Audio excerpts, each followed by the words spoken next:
What's going on, everyone? It's Mr. West. I hope you're all well. So welcome back to another in the Ultimate Video Test series, and this time is for the Huawei Mate 20 Pro in low light. Now you probably know by now that the Mate 20 Pro and also its predecessor, the P20 Pro, are pretty badass when it comes to taking photos in low light. But what about video? Now we can't expect the same voodoo style performance, the kind of specs needed for that kind of sorcery are mind-boggling, but it's worth seeing what Huawei's flagship handset is capable of in darker situations. Now all of the main camera specifications will be left in the description, and I'll skim over the high level features throughout the video just to give you an idea of what we got to play with. So we're starting with the front facing camera and starting in 720p. I always start in 720p because it's a good test bed to see how it renders video at this low resolution, because it bodes well for what's available higher up the range. Now it's a 24 megapixel fixed focus camera. It has toggle HDR, so it's not auto HDR like some front facing cameras. You have to toggle it on or off. So now switching up to full HD at 30 frames per second from the front facing camera. Now whether there's any negligible difference, that's completely up to you. You let me know if you can see any difference with the slightly higher resolution. Now this is with the AI HDR switched on, and this is with the AI HDR switched off. Again, whether it makes any difference is down to you. You let me know if you can see any difference. So we'll just check out the electronic image stabilization with a bit of speed in low light and see how it handles that.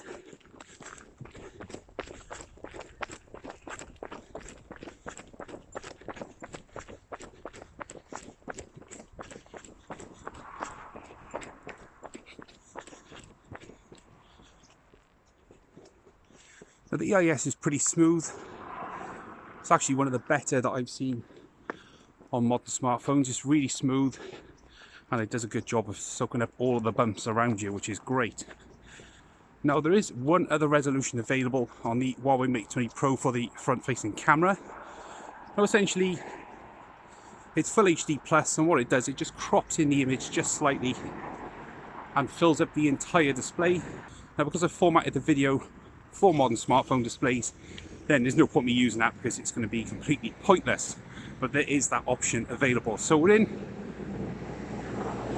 an area now where there's hardly any street lighting around me, so this gives you an idea of how the phone does in more extreme low light. So you can see now I've got no street lighting behind me whatsoever, so we're just aided by vehicle headlights. You can still just about make out my face and the light bouncing from a street light a bit further up the street off to my left. So that is the front facing camera, and I'll switch to the rear camera and we'll take you through all of the modes available on that. Alright, so this is the main rear camera, and this is 720p at 30 frames per second. Now, there are two other options available. Now one is the 18:9 mode, which I mentioned in the front facing camera segment. Good chance to test out the exposure with car headlights. And there's also another option available as well, which is 21:9, so it gives it a kind of cinematic matte bar look at the top and bottom of the screen.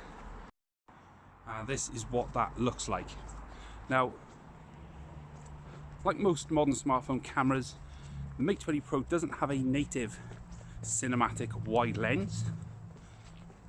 In other words, not like a cinema camera where it actually records natively in this aspect, but you may want to use this to add a more cinematic look to your video. And this is the final mode available in the lowest resolution, which is 720p. As I said at the start of the video, it's good to record in 720p. It's a good space saver for anyone who's looking to get into like amateur vlogging or just starting out on YouTube for the first time, or if you're just taking casual videos with your phone. It's a good test bed because if the video quality is good at this stage of the resolution pile, if you like, then it's only going to be better as it moves up the ranks. So that's 720p at 30 frames per second at 21:9 and previously in the standard 16:9 aspect. So this is now full HD 1080p at 30 frames per second, again in 21:9, just following on from the previous mode available at 720p. So we'll just check out the lens flare from the main camera.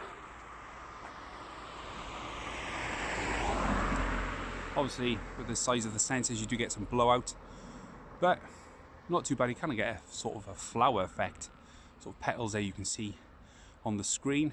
Now, every camera is different. The iPhone XS Max, XS and the XR suffer from some pretty crazy lens flare, but this isn't too bad. Not an exception and not exceptional either. Now, the main camera, especially for video, does allow you to use the different lenses that are available. So we've got a standard telephoto, we've also got a wide angle and also ultra wide as well. So this is just 1080p at 30 frames per second in the standard 16:9 format. Now obviously this has been formatted to fill your larger display, and this is in the standard camera mode. Now if we push the option on the screen here, we can switch to the wide angle camera. Now this allows us to see a much wider field of view, and you may notice there is a slight drop in exposure. Now this is something that I've noticed when using the Mate 20 Pro. It does tend to make colours look a bit washed out as well. This is because it's using a slightly different sensor size. Again, the specifications are in the description. But I do like the cool wider aspect that you get with this wide angle camera. So we'll just turn around, show you a bit further up the street. Now what you can also do as well, you can use the 3x zoom. So if we focus on this cottage up in the distance, we can switch to that, and the AI zoom function should fix itself, but it doesn't. It's very, very temperamental, I've noticed. Especially in lower light, it's going to really struggle. And you can even go 10x zoom if you like, so we can see that light up there. And if we just move backwards, then back to the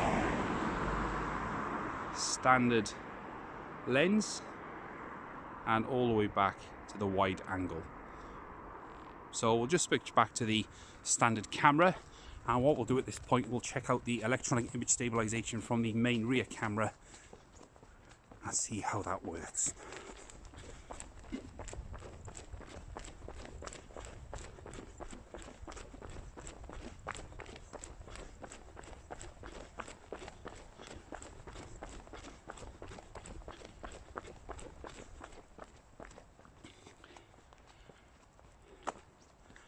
So as you may have seen there, the electronic image stabilization does struggle a bit in lower light. The transition from really low light to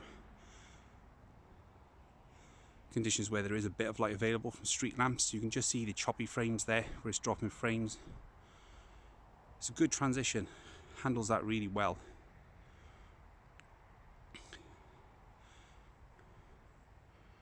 Now I do need to reiterate that the drop frames are not down to poor hardware.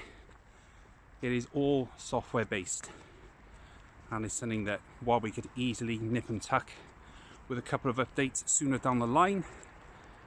But it is a shame regardless, because this is such a capable photo handset.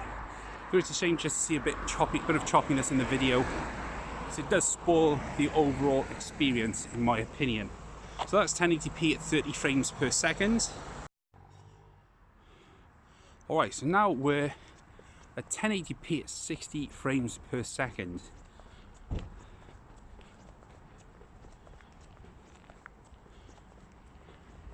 Now again, I have noticed, although it uses the electronic stabilization, it is a little bit wobblier in this mode. Just noticeably so.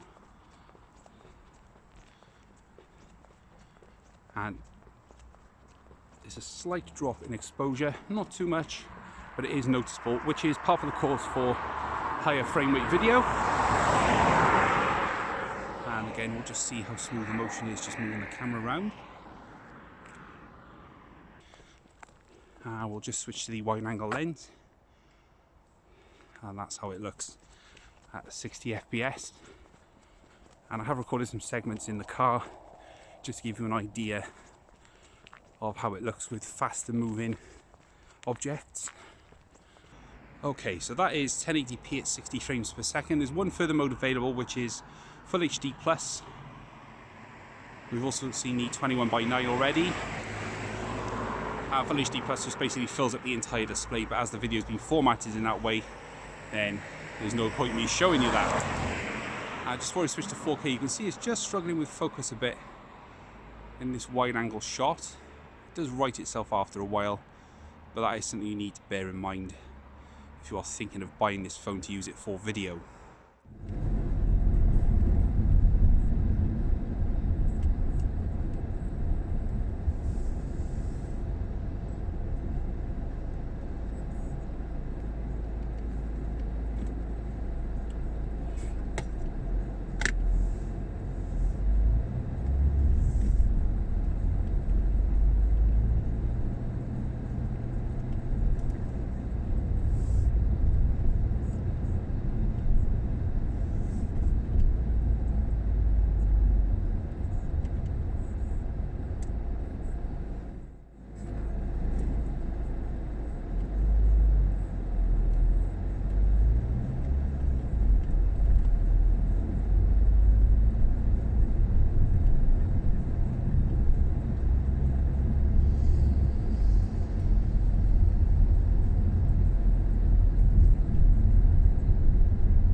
Okay, so the final mode available.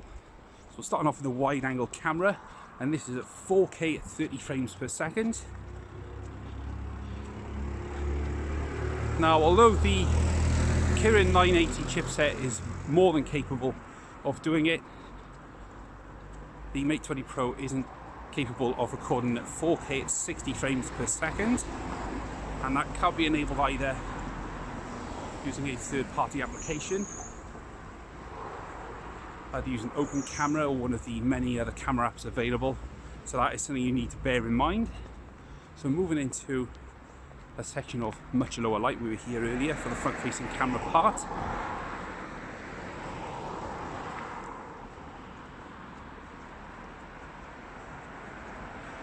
And then transition into slightly better light. Now, I always like using this part of the street because it uses these rather old school orange kind of street lamps here rather than the more modern LED style street lamps. So it helps us to see how it handles a slightly different kind of colour scheme, if you like. Now we're also walking in straight on into oncoming traffic. And we'll switch back to the standard lens. So this is now the standard lens. You can see the colour science is completely different now with the main lens. It seems a lot more colourful. We can make out the stripes on the road. You can actually see that they're yellow, whereas if we move to the wide angle lens, it's kind of muted. Whereas if we move back to this, you can see it does capture a bit more detail and more light. Now with the main camera, you can also make use of the various preset modes which are available. They're basically color filters which allow you to alter the look of the video. So one of the modes available is this background blur mode. So if we use this phone as a subject, just allow it to get closer, this is very, very hit and miss. You can see because of the lower light, it's having some trouble. So if we just move so the light is behind me. So it's kind of like a portrait mode for video. There we go, so it seems to be like that. So you can see the traffic lights just off to the right of the phone. You get some nice sort of bokeh blobs, if you like. Although I'm not terribly convinced that it does that brilliant a job. You can just see around the areas of the fingerprint scanner, there's a little bit of haziness. This obviously works better in daylight, but I just wanted to show you how it works in lower light. So we've also got this vintage option as well, which kind of applies a very what I call reduced shadows look to it. So it's just basically turn everything a bit grey and musky. Again, works better in daylight, but you could always use it to add some artistic flair to your low light video, I suppose. If we just look around us,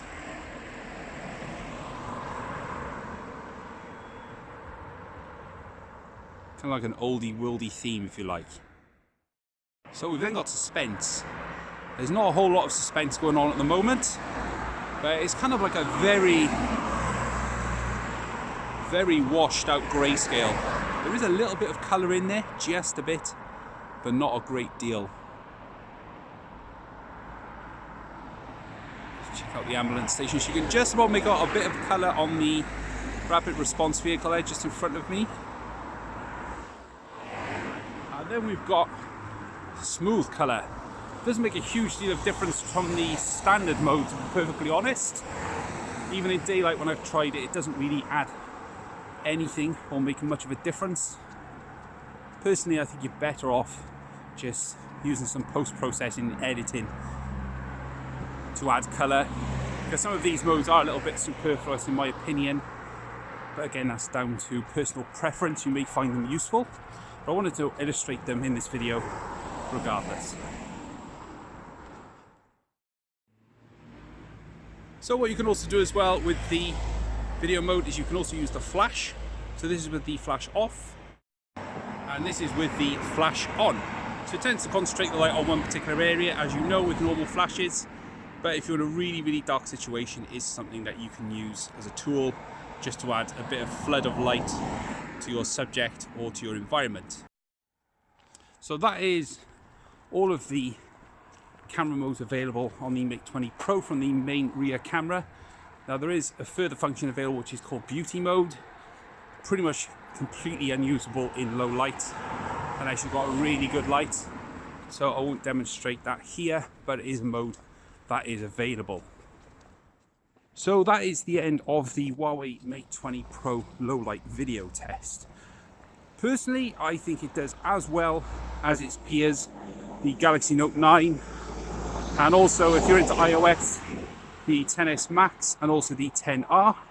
They all look very similar the way they do video, but the one thing that does let it down, and I don't want to make this too much of a downer, but I have to explain it because it is fact, is those drop frames really do sometimes spoil the overall experience, especially when using the wide angle camera from the main 3 camera array at the back. As I said, that is something that Huawei can sort out with software later on, but regardless, it is a little bit of a shame, and it does kind of spoil things for me a little bit. I was expecting a bit more, especially at this price point, but you can't have everything. This is a very photocentric device, and it does take absolutely stunning photography. So you let me know what you think. Leave me a comment and let me know your opinion on what you've seen throughout this video. And if you've got any questions, then please fire away and I'll do my best to get back to you as soon as possible. But for now, this has been my low light video test for the Huawei Mate 20 Pro. My name is Mr. West, and I will catch you guys later.